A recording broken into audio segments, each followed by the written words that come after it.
Hi everyone, and welcome to our advanced HR management session for today. Now, as promised, I said to you that I would go through our assessment 2, which is due tomorrow, which is Friday.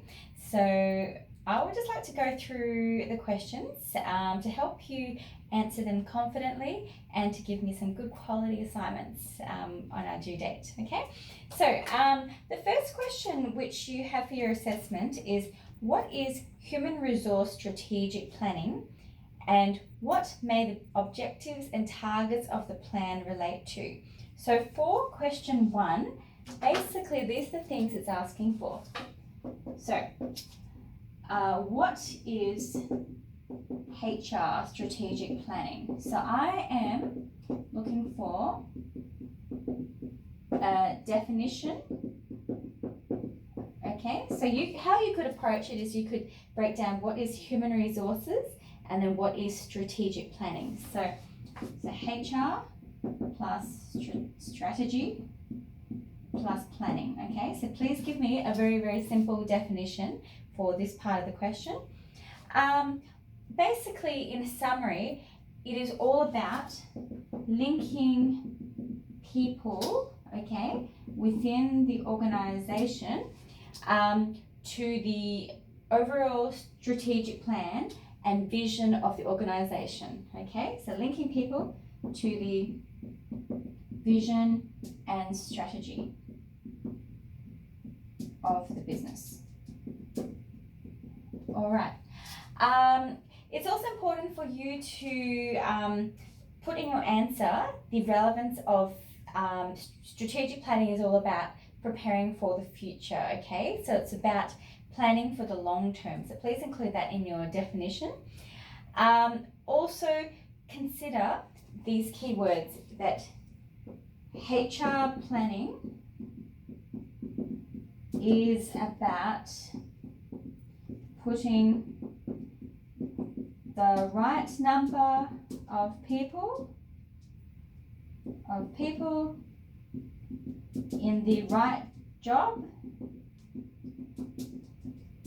at the right time, okay? So those key points.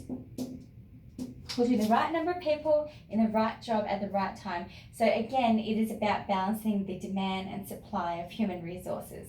So for that question, that is what you need to cover when we're talking about what is human resource strategic planning. Okay, now the second component of that question, okay, relates to targets and objectives. So still we're on question 1. So it says, what are the objectives and targets of the plan? So here what I'm looking for is for you to give me an example of each of these areas, okay, within the organization, and provide for me like a simple definition. So let's go for recruitment. So tell me, what is recruitment? Well, in simple terms, we know it's the attraction of quality candidates to an organization for the jobs which are available. What is retention? Okay, so in simple terms, it's basically keeping the right people and quality candidates in the organization so that they can supply their skills and knowledge and abilities to provide for your business. You also should talk about training, so this is skill development and knowledge development. Mention something a little bit about succession planning. So for example, if our leader is going to be resigning or getting older and retiring in the future, who is going to be in line for this position? So this is succession planning. Career development. So we're talking about how do we ensure that our staff have a pathway in order to fulfill their future goals. And we also talk about pay and rewards. So how do we ensure that our staff receive what they are worth in the organisation? You should also consider performance management. So please give me a definition of what does this mean? How is this managing the outcome and delivery of labour and service and products that our staff do, and motivation and employee engagement. Okay, so how do we get our staff to be involved in the business? So what I'm looking for in this question is for you to mention each of these points, give me a definition, please give me an example as well, okay? So that would be fantastic for your answer to question number 1, okay? So please take the time to give me real examples for this one. Okay, so that's question number 1. Now, question number 2. Now we've covered most of these concepts in class already, but let's go over them.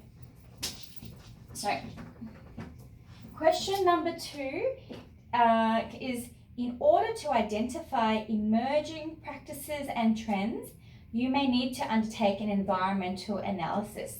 So how can you do this, and what is the process? So number 2 is doing an environmental analysis.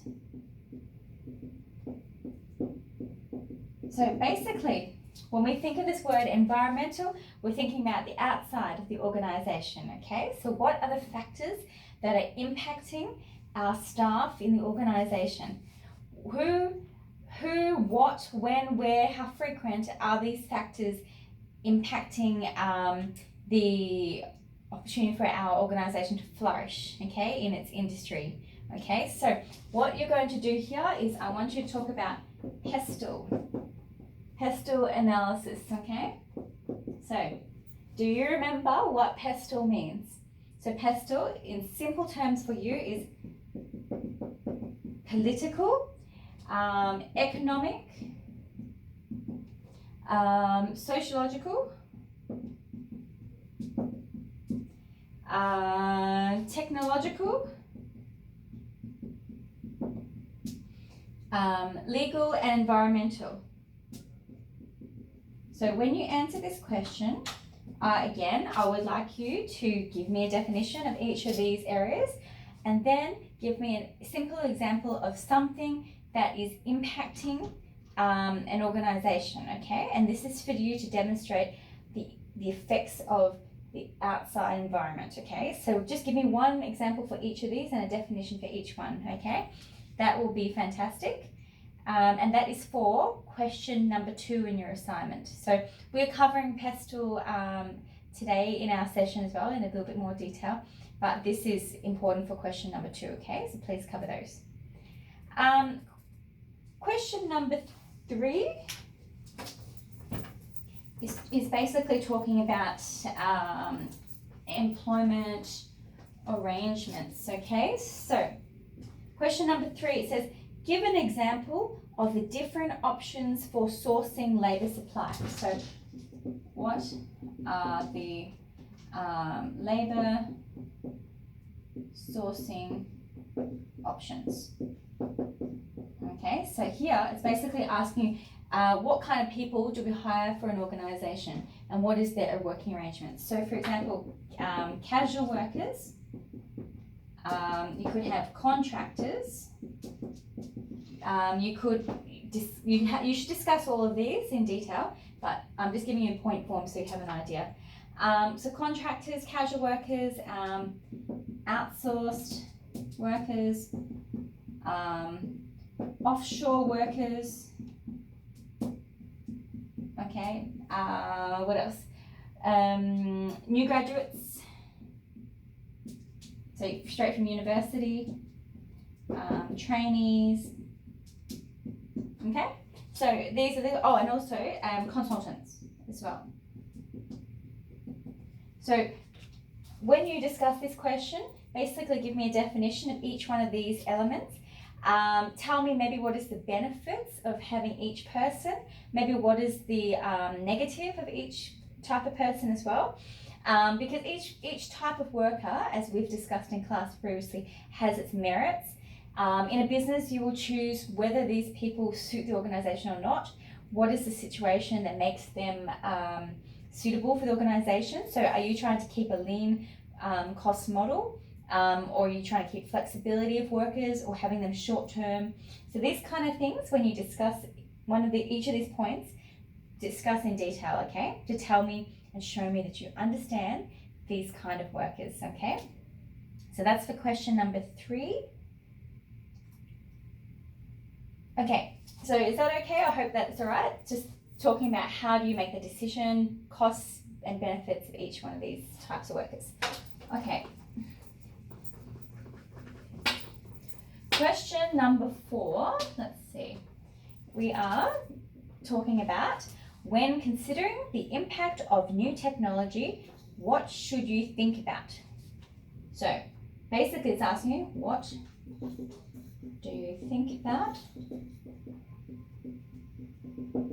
in regards to new technology? So we're thinking about the IT side of things for your business, okay? So you could consider what is the effect of technology. So a couple of examples which maybe you could consider is what sort of tasks people do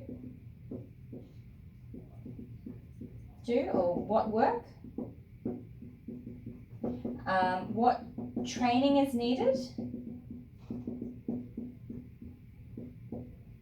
okay, where and how people would do the work, maybe what programs or IT, software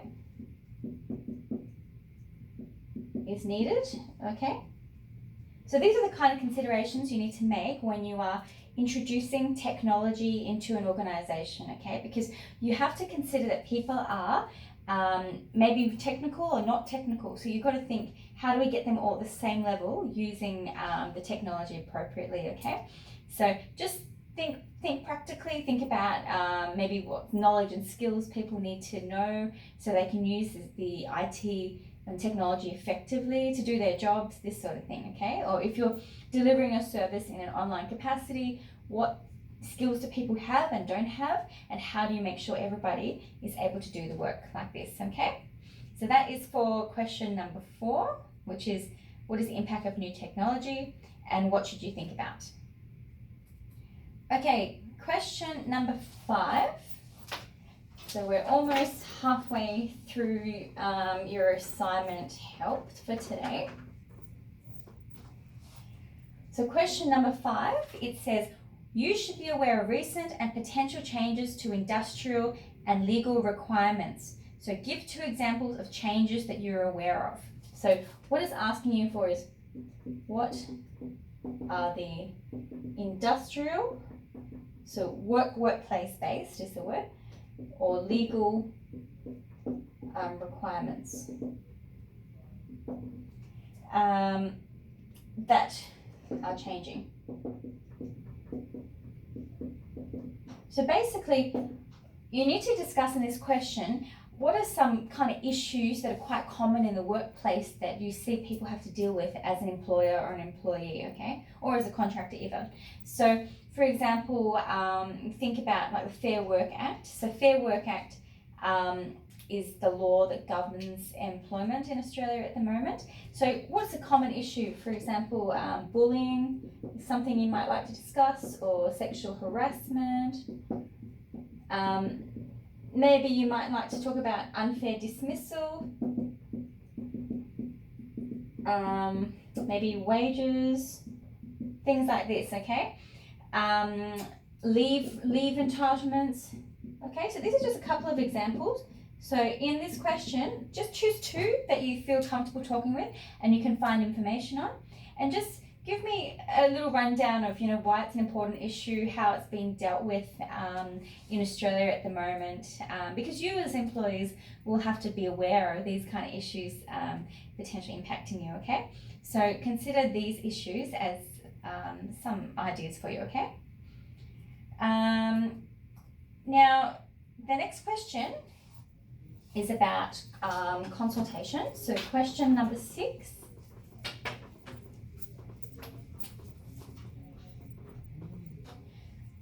So question number 6 says, when consulting with relevant managers, what methods can be used? So what methods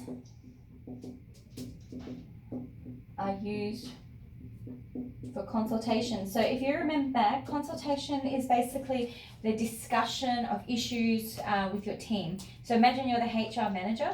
How do you conduct your conversations with your staff? Okay, so what you should do is basically describe maybe the face-to-face and the non-face-to-face elements that can be used for consultation. So simple ones could be like face-to-face meeting, maybe emails, what else? Questionnaires, focus groups, presentations,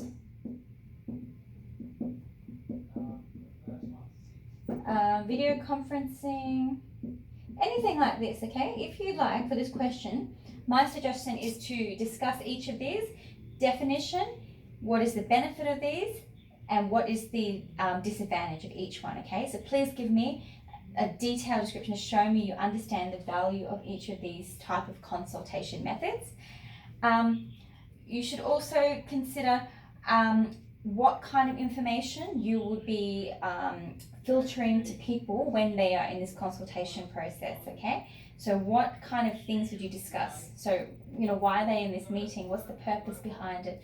What kind of information do you want to deliver, okay? As a human resource manager. So that's for question number 6. You're talking about consultation methods if you're a manager. Okay. Question number 7 is quite short. It is, what are human resource philosophies and values?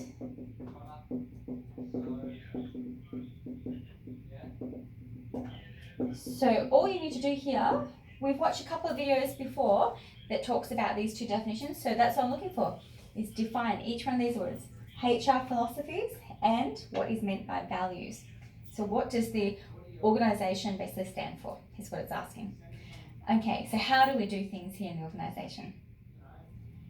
Okay, so that is question 1 to 7 for your assessment to help you in answering today. Okay, so in our next video, I will go through the remainder of our assessment 2, which is question 8, question 9, question 10, question 11, and question 12. Okay, so I hope that gives you, and question 13 as well, and 14. So I hope that gives you some good advice to help you get started on your assessment number 2, okay, for question 1 to 7. Okay, thanks again, and I'll make the next video very shortly.